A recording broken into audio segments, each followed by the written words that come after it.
anak gitu. Atau biasanya juga permasalahan ekonomi sehingga orang tuanya atau significant other-nya nggak terlalu aware, nggak terlalu tahu bagaimana sih cara menstimulasi anak ini untuk tumbuh kembang dengan baik gitu.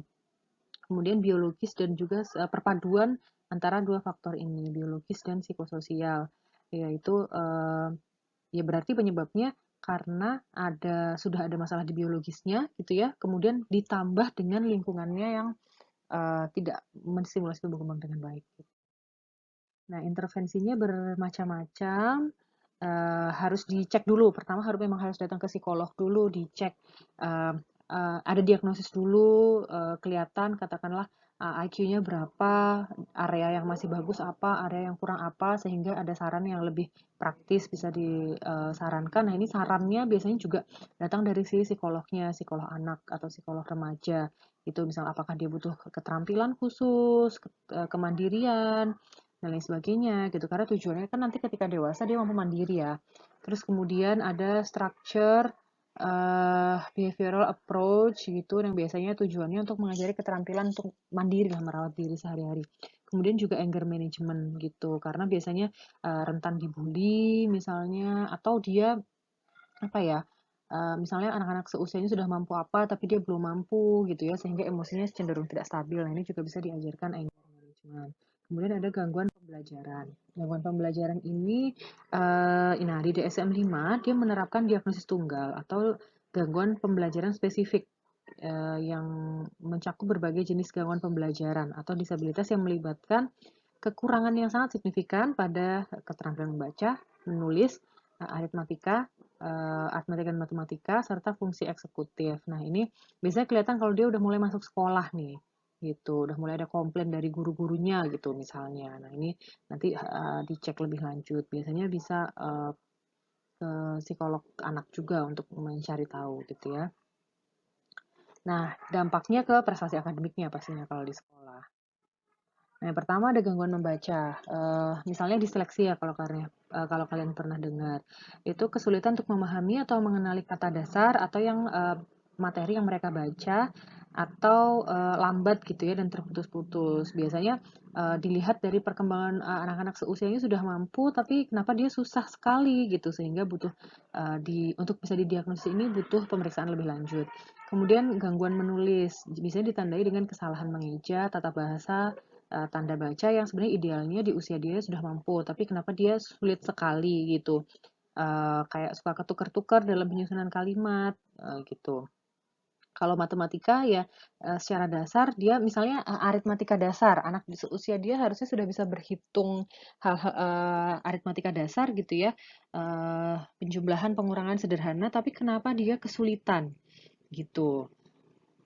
Terus kemudian gangguan fungsi eksekutif. Secara umum kalau yang tadi disampaikan, kalau di bagian otak gitu ya, fungsi eksekutif itu berhubungan dengan fungsi untuk mengorganisasi, merencanakan, mengkoordinasi sesuatu, tugas-tugas yang sifatnya kompleks, ataupun yang analisis gitu ya untuk mengerjakan hal sehari-hari dan lain sebagainya. Sehingga ketika ada bermasalah dengan fungsi eksekutifnya, biasanya ini juga dia nggak mampu kayak harus ngatur sesuatu, membuat perencanaan dan lain sebagainya.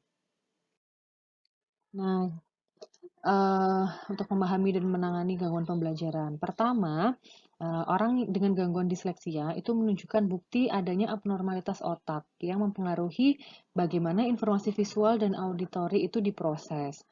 Nah, biasanya disebabkan oleh dua hal, abnormalitas otak dan juga latar belakang pendidikan yang kurang, baik misalnya pihak keluarga atau pengasuh gitu ya, orang tua misalnya, atau dari ya biasanya pengaruhnya pasti ke anaknya sendiri gitu ya. Ada dua faktor ini.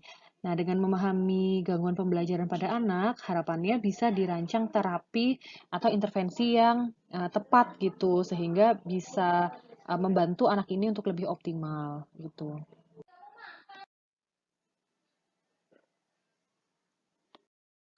Nah, yang berikutnya ada gangguan komunikasi. Nah, untuk gangguan komunikasi ini, gangguan komunikasi adalah kesulitan yang persisten dalam memahami atau menggunakan bahasa atau berbicara dengan jelas dan fasih.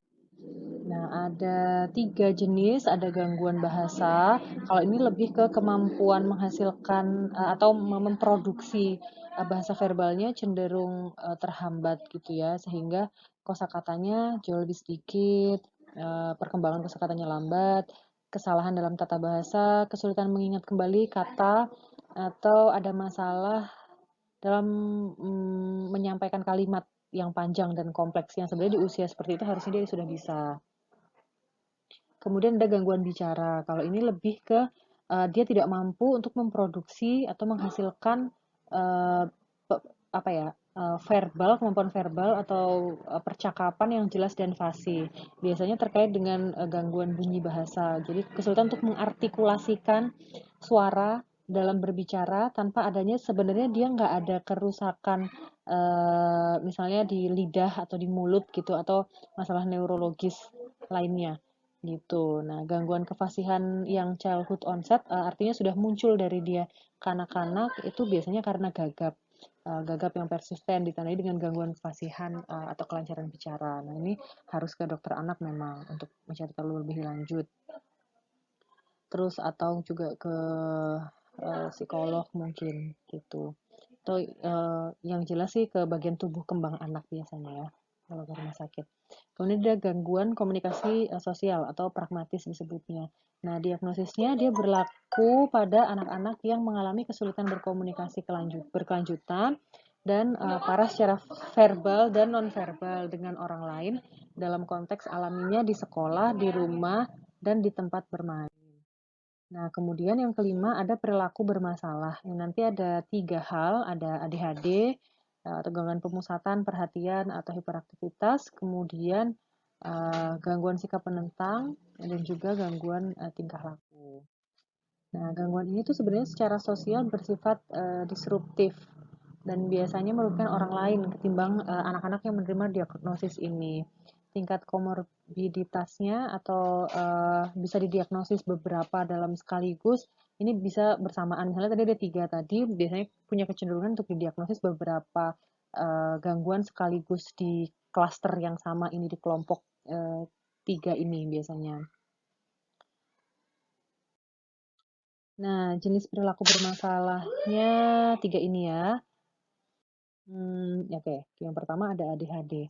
ADHD itu menyerang sekitar 7-9% anak-anak dan remaja di Amerika, kalau data di Amerikanya. Gitu.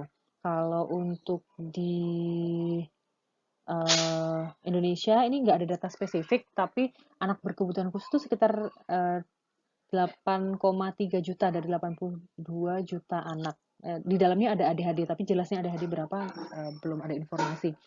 Nah, dinyatakan bahwa 4-12% di antara anak usia sekolah itu mengalami ADHD dengan perbandingan laki-laki dibanding perempuan sekitar 4:1 sampai 9:1. Didiagnosis pertama itu biasanya ketika usia sekolah. Jadi ketika biasanya mulai orang tua tuh mulai ngeh ketika anaknya mulai sekolah, terus kemudian apa namanya ada komplain dari guru kok anak ini nggak nggak mau duduk, nggak bisa memperhatikan, cenderung hiperaktif gitu ya biasanya. Nah, anak ADHD ini cenderung juga bisa mengalami gangguan mood, kecemasan, dan masalah dengan interaksi di dalam keluarga gitu ya, karena dianggap perilakunya agak mengganggu sehingga mereka mengalami penolakan oleh teman-teman dan juga teman-teman sebaya di lingkungan ataupun di sekolahnya. Nah, ciri utamanya inatensi atau dia nggak mampu memaintain atau mempertahankan fokus atau konsentrasi. Ini nanti detailnya silahkan dibaca pola perilaku khususnya. Kemudian dia juga hiperaktif gitu, nggak bisa tenang gitu ya, atau cenderung impulsif, misalnya teriak-teriak di kelas. Kalau ngantre itu dia nggak sabaran gitu ya misalnya. Nah, perspektif teorinya sendiri itu biasanya disampaikan bahwa ada aspek genetika gitu. Jadi anak-anak atau ada penelitian misalnya yang kembar monozigot, misalnya kembar kembar yang mereka dari satu sel telur gitu ya. Kalau dizigot kan dari berbeda sel telur. Nah itu misalnya wajahnya mirip banget tuh kalau yang monozigotik. Nah itu mereka kemungkinan untuk katakanlah yang satu ADHD yang anak kedua juga ADHD tuh lebih lebih tinggi dibanding yang kembar dizigotik. Kemudian faktor lingkungan juga bisa berperan, misalnya ibu yang selama kehamilan itu stres gitu ya, stres tinggi, merokok, ada konflik keluarga gitu. Kemudian orang tua yang nggak punya keterampilan mengasuh atau keterampilan mengasuhnya buruk gitu, sehingga mereka nggak mampu menangani bagaimana anak-anaknya gitu ya. Nah, itu juga berpengaruh. Nah, juga ada pandangan bahwa ada bermasalah di fungsi eksekutif. Tadi udah bolak-balik dijelaskan fungsi eksekutif ya. Nah, itu ada bermasalah sehingga dia nggak mampu fokus, terus kemudian dia nggak cenderung impulsif juga gitu. Nah, iya memang pasti kalau tadi kan salah satu cirinya inatensi, pasti dia bermasalah di sekolah karena nggak mampu fokus kan. Nah, penanganannya sejauh ini ada yang menggunakan obat, untuk dia bisa lebih fokus gitu dan bisa mengendalikan biar nggak impulsif. Ada tipe obat stimulan dan ada obat non stimulan. Nanti silahkan dibaca fungsinya apa. Nah, ada juga terapi kognitif perilaku yang tujuannya untuk membantu anak-anak ini untuk apa ya? Untuk berhenti dan berpikir gitu. Maksudnya kayak mereka kan cenderung impulsif dan hiperaktif gitu ya. Jadi kayak teraktif banget nget gitu sehingga mereka kayak nggak ada fase untuk berhenti dan berpikir. Nah, mereka diajarkan di sini untuk mengekspresikan secara tepat. Nah, ada gangguan tingkah laku atau conduct disorder. Nah, anak-anak dengan CD atau conduct disorder itu biasanya secara sengaja melakukan perilaku antisosial yang tadi sudah dijelaskan di gangguan kepribadian, di bagian gangguan kepribadian itu memang secara sengaja melanggar norma sosial atau hak orang lain. Jadi cenderung menjadi pembuli misalnya. Itu kan jelas merugikan orang lain, tapi dia dengan sengaja melakukan hal itu gitu. Terus kemudian mereka bertindak agresif terhadap orang lain, itu cenderung konfrontatif gitu orangnya, baik secara fisik atau verbal. Mereka bisa kadang berbohong atau kadang menipu orang lain untuk mendapatkan apa yang mereka inginkan. Emang kekhawatirannya sedari kecil conduct disorder bisa-bisa dewasanya itu berkembang menjadi antisocial personality disorder gitu ya. Ini tuh kayak fase awal dari antisocial personality disorder gitu. Nah, ada juga yang berikutnya yang ketiga adalah gangguan sikap menentang atau oppositional deviant disorder atau ODD. Nah, dia biasanya melibatkan bentuk gangguan tingkah laku negativistik atau menentang. Berbeda dengan conduct disorder yang melibatkan kesannya kayak anak ini nakal banget gitu ya. Kalau ODD ini cenderung melawan figur otoritas kayak orang tua, guru gitu. Memang secara sengaja dia pengennya tuh selalu menentang atau menolak figur otoritas. Jadi mereka secara sengaja mengganggu orang lain, mereka juga mudah marah, sensitif, mudah nggak sabaran gitu ya, kemudian gampang tersinggung, tapi dia nggak menyadari bahwa misalnya apa yang dia lakukan itu berkontribusi terhadap marahnya dia gitu. Nah, dia selalu menyalahkan orang lain gitu dan cenderung benci, dengki, dan dendam pada orang lain. Nah, ODD sendiri biasanya dimulai bisa nampak di bawah usia 8 tahun dan mulai berkembang makin makin usianya bertambah gitu ya. Nah, biasanya dimulai dari lingkungan rumah kemudian meluas ke sekolah gitu. Nah, prevalensinya sekitar 1 sampai 11%. Nah, kalau dilihat dari perspektif teorinya sendiri, yang ODD dan CD, itu kalau ODD, itu kalau kalian belajar di psikologi perkembangan, di awal itu kan ada namanya temperamen anak ya, ada easy child, slow to warm, ada difficult. Nah, biasanya kalau kecilnya dia difficult child, itu memang punya kecenderungan untuk dia mengembangkan ODD gitu. Kalau menurut pakar psikodinamika